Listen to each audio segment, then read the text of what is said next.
Pai, do Filho e do Espírito Santo. Amém. Queridos irmãos e irmãs, mais uma vez estamos caminhando rumo à Páscoa, nesse período em que Jesus diz hoje que não vai dar um sinal para esta geração, porque eles devem perceber, assim como perceberam outros sinais, que Ele é o maior sinal de todos que leva à salvação. Vamos acompanhar. Evangelho do dia. Evangelho de nosso Senhor Jesus Cristo, segundo São Lucas. Naquele tempo, quando as multidões se reuniram em grande quantidade, Jesus começou a dizer: esta geração é uma geração má. Ela busca um sinal, mas nenhum sinal lhe será dado, a não ser o sinal de Jonas. Com efeito, assim como Jonas foi um sinal para os ninivitas, assim também será o Filho do Homem para esta geração. No dia do julgamento, a rainha do sul se levantará juntamente com os homens desta geração e os condenará, porque ela veio de uma terra distante para ouvir a sabedoria de Salomão. E aqui está quem é maior do que Salomão. No dia do julgamento, os ninivitas se levantarão juntamente com esta geração e a condenarão, porque eles se converteram quando ouviram a pregação de Jonas. E aqui está quem é maior do que Jonas. Palavra da salvação. Glória a vós, Senhor. Vejam, queridos irmãos e irmãs, precisamos entender por que Jesus chamou a geração presente, a geração local, a qual ele estava anunciando o reino de Deus, ele como presença e sinal máximo de Deus que nos leva à salvação. Por que Jesus chamou aquela geração de má? Porque eles estavam exigindo, querendo provas de que realmente ele era o Messias. Ora, queridos irmãos e irmãs, Deus não precisa dar satisfação para nós. Ele quer apenas que nós confiemos nele. Confiança inabalável na divina providência. Então, a confiança é esse sinal que realmente nós recebemos de Deus. Quanto mais confiarmos em Deus, mais a certeza da sua presença e do seu amor entre nós, de modo especial em nosso coração.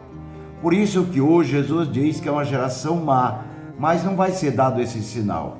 O sinal que já foram dados é suficiente. O sinal de Jonas, Jonas foi o sinal para converter os ninivitas, e o sinal da sabedoria, que é Salomão, que foi comprovado pela rainha do sul, que veio de uma terra distante para ouvir a sabedoria de Salomão. E Jesus diz que ele é maior do que Salomão, ou seja, a sabedoria de Salomão provém da fonte que é o próprio Jesus. A sabedoria, a própria sabedoria. Por isso, queridos irmãos e irmãs, vejam como é interessante, como é maravilhoso o evangelho de hoje. Jonas foi um sinal porque a Nínive estava para ser destruída. Eles tinham apenas 40 dias para se converter. Ora, 40 dias, nós lembramos o período da quaresma. 40 dias nós lembramos o êxodo dos 40 anos em busca da terra prometida. E assim nós vamos percebendo que esses 40 dias anunciados por Jonas para Nínive era o período que eles tinham para se converterem. E de fato, eles se converteram, porque Jonas disse: olha, 40 dias e tudo será destruído.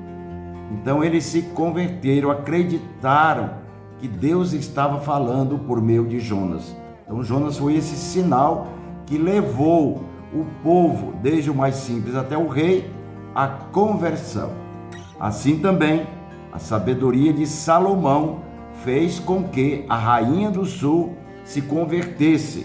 De que fato, o Deus de Salomão é o Deus da sabedoria, que estava inspirando Salomão para que ele pudesse, de fato, resolver todos os enigmas que a rainha do sul estava trazendo para que ele resolvesse. E aqui o mais importante do evangelho e central, Jesus está dizendo que é maior, aqui está quem é maior do que Jonas e quem é maior do que Salomão.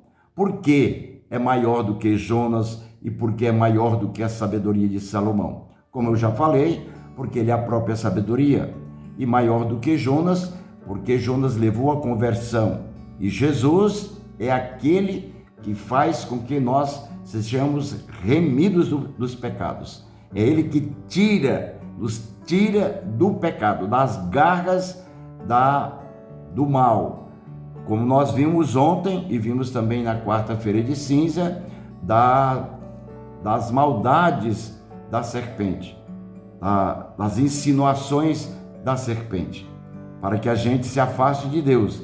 E você não quer isso, nem eu, nem nossas famílias. Queremos seguir sempre lado a lado com Jesus e sendo também esse sinal para que para que outros sejam atraídos por ele.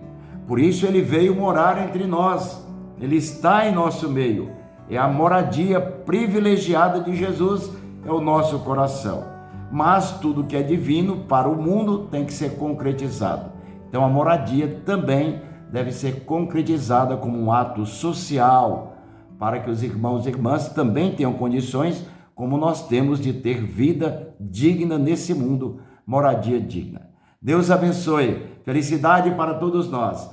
Em nome do Pai, do Filho e do Espírito Santo. Amém.